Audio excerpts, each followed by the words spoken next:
As mulheres são mais da metade da população mundial, mas apenas 20% delas ocupam cargos de liderança. No Brasil, essa participação também está muito longe dela. Por exemplo, 10% e 12,5% são a média de mulheres eleitas para a Assembleia Legislativa e câmaras municipais no estado de São Paulo, respectivamente, segundo o TSE. Isso sem se falar na questão salarial. Segundo o IBGE, as mulheres ganham 20% menos que os homens, mas há dados muito mais preocupantes. O ano de 2018 registrou 4.254 casos de homicídio de mulheres, sendo que 1.173 foram feminicídios.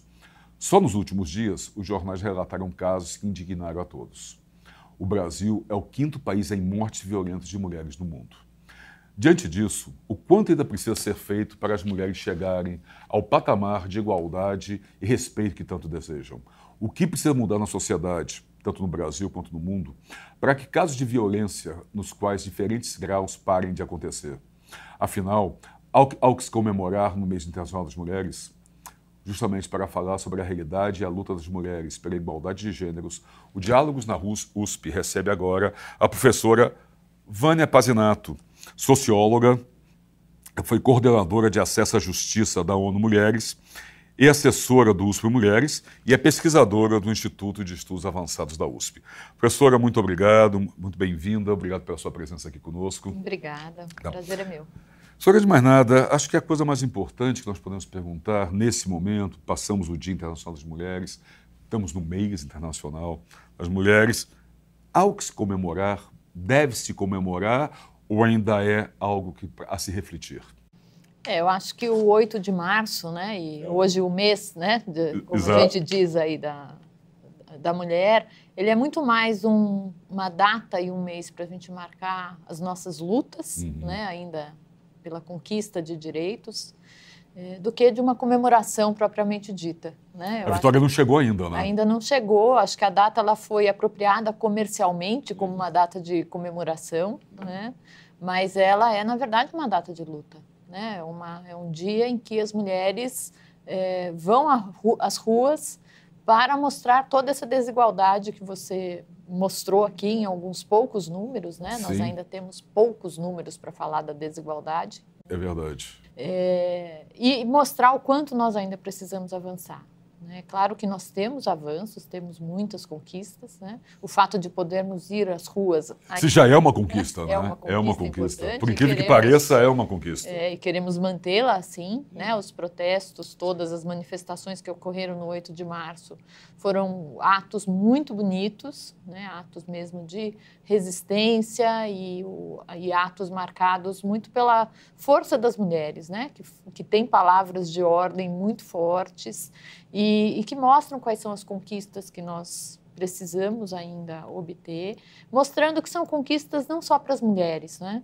É para toda a sociedade. Toda a sociedade. Se nós somos 50% da população também, né? Não podemos ser desconsideradas, mas aquilo que você avança para uma parte da população, necessariamente você vai avançar para o resto. Claro, a sociedade como um todo acaba ganhando. Todo mundo ganha. Nesse caso, professora, só para nós pontuarmos, que vitórias já conquistadas poderia se colocar na mesa? O que poderia se dizer? Olha, isso já está conquistado, isso ainda falta conquistar. Como a gente pode equilibrar essa balança? No Brasil. No Brasil, por exemplo. Eu acho que acho que a gente tem muitas conquistas no plano formal, né? Se a gente pensar na própria Constituição de 1988, a Constituição ela é um marco importantíssimo para os direitos das mulheres no Brasil, né? Ela contou na sua elaboração com uma atuação muito forte dos movimentos de mulheres, né? 2018 foi um ano em que se comemorou, aí sim, a Constituição de 88. Exato, os 30 anos da Constituição. Mas também se comemorou essa atuação do movimento feminista no Brasil, né? A Carta de Mulheres para a Assembleia Constituinte, né? Que foi a carta que disse para a Assembleia, que disse para os parlamentares: onde estão as lacunas? Onde as mulheres estão ficando para trás? No campo da educação, do trabalho, da violência, né? da assistência, do direito à saúde, enfim, todos os direitos foram colocados sobre a mesa e se mostrou que as mulheres estavam ficando para trás e isso era preciso ser formalmente assegurado, né? E a Constituição traz explicitamente a igualdade entre homens e mulheres, né? No seu artigo 5º. A partir dali, essa conquista formal da Constituição de 88 desencadeou um processo de muitos avanços através da formalização, né, da legislação infraconstitucional, de políticas públicas e principalmente a partir dos anos 2000, né, quando nós temos aí uma mudança na direção do governo federal na promoção dos direitos desta população, desta minoria, né, dessa minoria política, né, e principalmente as mulheres viveram entre 2003 e 2016. Nós vivemos um período de ouro nas políticas para as mulheres, que foi a criação da Secretaria de Políticas para as Mulheres no âmbito do governo federal. Isso foi um marco importante, não é? Foi um marco importantíssimo, né? O quanto, para nós pontuarmos isso melhor, até para o nosso ouvinte, nosso espectador, eles entenderem bem, o que isso representou formalmente, socialmente, a criação da Secretaria? A Secretaria ela foi criada logo em 2003, do primeiro mandato do governo Lula, né, como um órgão responsável dentro do governo federal de planejar ações, planejar políticas, né, que olhassem especificamente para a condição da mulher na sociedade brasileira. Então, o que era preciso corrigir na sociedade brasileira com relação ao acesso das mulheres à educação, por exemplo, né? Você precisava de políticas de fomento neste campo da educação para que as mulheres pudessem ingressar mais ou permanecer mais tempo nas escolas ou ter mais acesso ao nível superior, né? É o que a gente chama da transversalização de gênero nas políticas públicas, né? Você fazer a política pública ser planejada não apenas universalmente, né, para toda a população, mas atentando para as diferenças que podem existir para homens e mulheres, por exemplo, nos obstáculos que enfrentam para ter acesso a um determinado direito universal, né? Então, o que você faz? Você cria condições para as mulheres permanecerem mais tempo nas universidades, nos bancos escolares. Qual pode ser um obstáculo para as mulheres estudarem, por exemplo? O fato de que são mães. Sim. Né? Uma mulher, quando se torna mãe, em geral, ela é expulsa de alguns espaços sociais porque ela passa a assumir o seu lugar como mãe. Claro, em algumas abrem mão até um pouco dessa participação momentaneamente para poder cuidar de seu filho. Algumas abrem mão sabendo do que estão fazendo, claro, outras abrem mão porque não têm condição de que isso seja diferente. Exatamente. Né? Então, você pensar... É imposto isso a elas. Isso é uma imposição. Então, você pensar políticas, né, que possam ser de apoio para essas mulheres, para que elas possam continuar estudando, trabalhando, enquanto elas têm os seus filhos, né?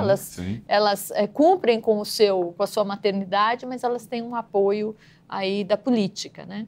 E, particularmente, a Secretaria de Políticas para as Mulheres, ela foi muito importante para o campo da violência contra as mulheres, para a política pública nessa área, né? De que maneira, professora? Diferente da saúde, da educação, do trabalho, né, que a gente tem lá o Ministério da Saúde, que cuida disso, o Ministério do Trabalho, o Ministério da Educação. O tema da violência, ele é um tema da segurança pública, sobretudo, né, mas que nunca foi a violência contra a mulher assumido integralmente como um problema da segurança pública. Então, ele sempre ficou muito diluído, né, nas políticas de segurança pública no país, exceto pela existência de uma estrutura, que são as delegacias especializadas de atendimento à mulher. Né? E também foi uma grande vitória. Uma conquista lá dos anos 80. Sim. Né? Também uma conquista, novamente, do movimento de mulheres e movimento feminista. Né? Criou-se, inclusive aqui em São Paulo, foi a primeira delegacia, né, que se criou em agosto de 85. E o que a Secretaria de Política para as Mulheres fez foi, ao ter este olhar, né, de como você trabalha com políticas integradas para enfrentar a violência contra a mulher, qual órgão público cuidava deste assunto? Né? E ali ficou muito evidente que ninguém assumia a responsabilidade por propor uma política que pudesse responder à violência contra a mulher, não só criando espaço para a denúncia da violência, como uma delegacia, ou um órgão processante no judiciário para julgar aquela violência. né, que a gente tem para responder à violência. Você tem que ter a educação, a cultura, a assistência social, a saúde, a habitação, né? Você tem outras políticas integradas. A Secretaria chamou essa responsabilidade para si, né, e assumiu este compromisso no âmbito do governo federal. E, ao fazer isto, criou, de fato, uma política nacional. Né, uma política nacional de enfrentamento à violência, que depois se desdobrou num Pacto Nacional de Enfrentamento à Violência. Veio a Lei Maria da Penha. Sim, foi um passo importantíssimo também. Mais um marco, né, na nossa luta em 2006. Veio depois a Lei do Feminicídio em 2015, né? E tudo com esta força criada a partir dessa secretaria no governo federal, né? Então, ela foi muito importante para estruturar uma política, para consolidar um debate, né? Sim, porque é isso que eu quero trazer para a senhora. Quer dizer, mesmo com todas essas vitórias, por exemplo, essa ação da secretaria, esse combate à violência, nós vimos agora na minha apresentação que os números são muito assustadores ainda, né? Os crimes contra as mulheres já são muitos. E segundo pesquisa do Monitor da Violência, uma mulher é morta no Brasil a cada 2 horas. Isso é muito assustador mesmo. Quer dizer, então,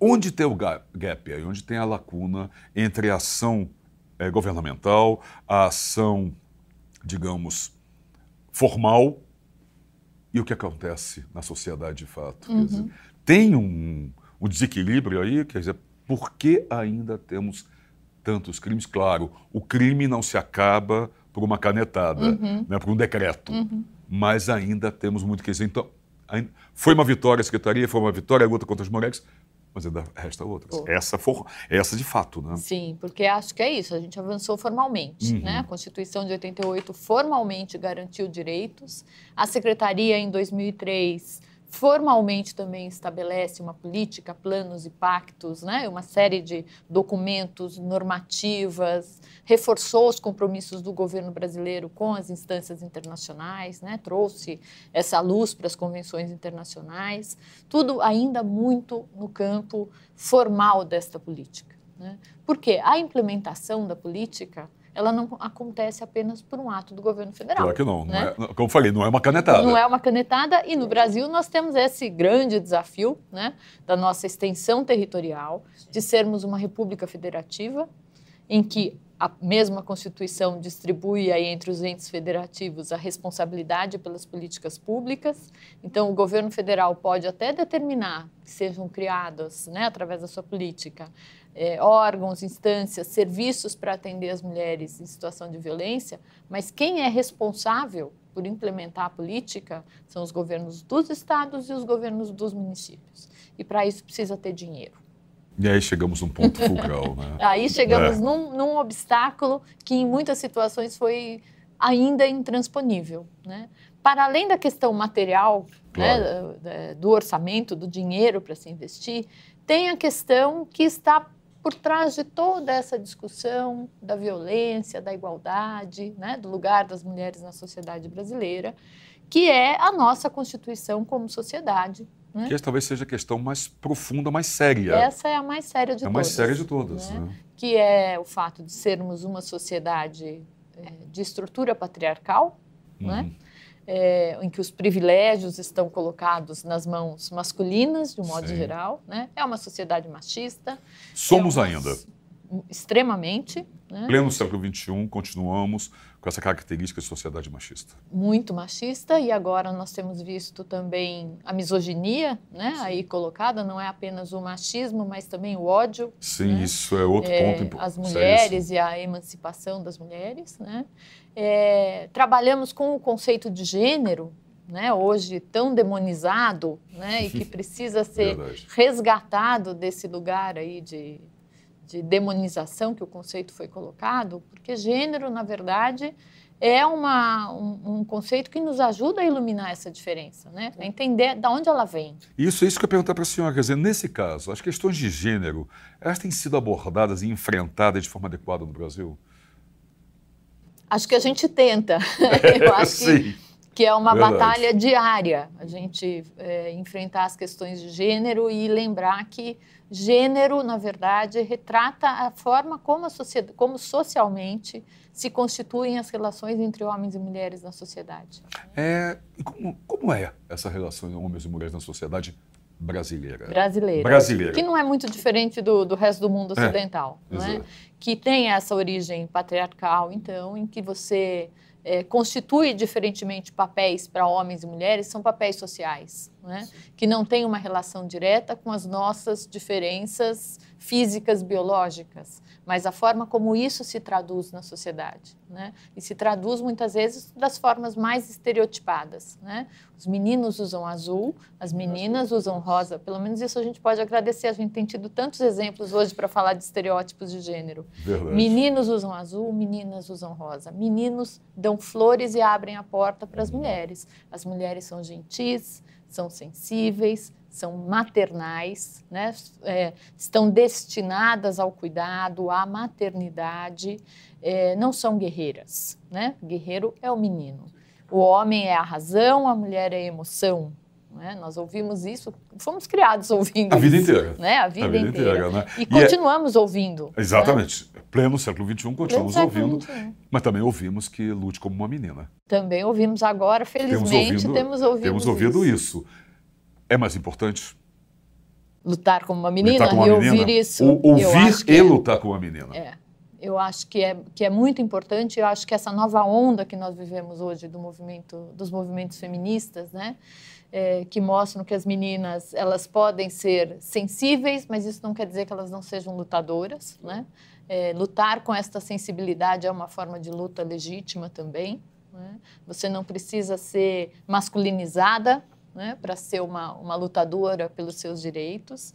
A luta pelos direitos das mulheres é uma luta pelo direito de todas, não apenas algumas. Né? Não é um privilégio, o direito não pode ser tratado como um privilégio, né? Então nós não estamos falando só de algumas mulheres. Assim como o que nós queremos denunciar com o feminismo e com essas lutas é que os direitos não são privilégios masculinos. E é por isso que há tanta resistência ainda, né? Isso a gente pode falar claramente sobre o Brasil, tanta resistência ainda para que a gente possa conquistar políticas de maior igualdade entre as mulheres. Porque os homens não estão muito dispostos a abrir mão dos seus direitos, né? Dos seus privilégios. Verdade. Professora, aproveitando essa questão que a senhora falou, da questão dos homens quererem manter seus direitos, tem uma frase, a filósofa francesa de origem polonesa, Gisèle Zilak, ela afirmou que é preciso desconstruir e reconstruir a identidade feminina e também a masculina. A senhora concorda com isso? É por aí o caminho? Quer dizer, também se deve desconstruir e reconstruir a identidade masculina para que essa igualdade de gêneros possa chegar? Claro, porque o gênero ele não se refere à mulher, né? Por mais que pareça, né? Para as bandeiras levantadas. Gênero não tem a ver só com o feminino ou só com mulher, não é um sinônimo de mulher, sem dúvida, né? O que muitos confundem, né? Muitos confundem, até porque eu acho que ao longo dos anos, desde os anos 90, se passou a usar, né, o conceito de gênero. Sim. E muito relacionado à questão da violência, se falava ora violência contra a mulher, ora violência de gênero e pareceu aí em algum momento que seriam sinônimos, quando não são, né? O conceito de gênero tem justamente uma abordagem desse por uma feminista, que é a Joan Scott, né, que é uma das autoras deste campo e que o seu conceito é uma contribuição muito importante para a discussão sobre violência no Brasil, que trabalha com as relações de gênero como relações de poder, né? Mostrando que o poder ele não se exerce apenas no espaço público, não é o espaço da política, da economia ou da guerra, mas também dentro do espaço privado. Ali também existem relações de poder, né, que se estabelecem entre homens e mulheres nas diferentes relações domésticas. Sem dúvida. Né? Nas relações entre o casal com seus filhos e outras pessoas que circulam nesse espaço doméstico. E uma característica que a Joan Scott aponta no conceito é justamente o aspecto relacional. Se eu estou definindo papéis sociais do masculino e do feminino, né, quando eu crio essas oposições do menino veste azul, menina veste rosa, o homem ele é a razão, a mulher ela é a emoção, eu estou criando aqui grupos opostos e que se complementam. Né? Eu preciso ter os dois lados, eu preciso olhar para os dois lados para entender por que mulheres desempenham determinados papéis na sociedade, ocupam determinados lugares, e homens desempenham outros papéis e ocupam outros lugares. Né? Então, se eu apenas movo com políticas ou com discussão o lugar da mulher na sociedade, eu estou deixando uma parte deste problema aqui sem alteração. Exatamente, de lado, sem ser tocado. Sem ser tocado. Então, discutir como também se constrói a masculinidade. Né? Simone de Beauvoir, né, citando outra filósofa, diz que nós não nascemos mulheres, nós nos tornamos mulheres. Né? É esse processo cultural, social, histórico, né, porque todos nós passamos na constituição do sujeito.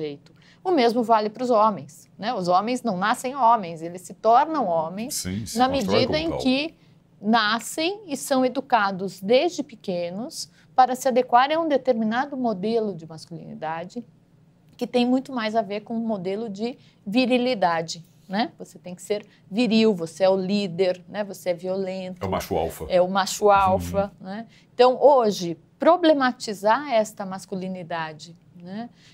Discutir o quanto ela também é um processo social, histórico, cultural, assim como nós falamos da construção da mulher, é um caminho mais do que necessário. Né? Hoje nós temos que fazer essa movimentação e entender quais são as formas como podemos ficar no Brasil, né?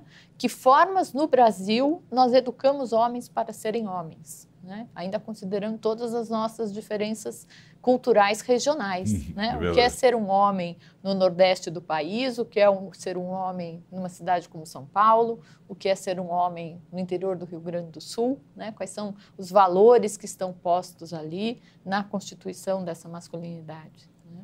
Perfeito. Bom, o Diálogos vai fazer um rápido intervalo, nós voltamos em seguida.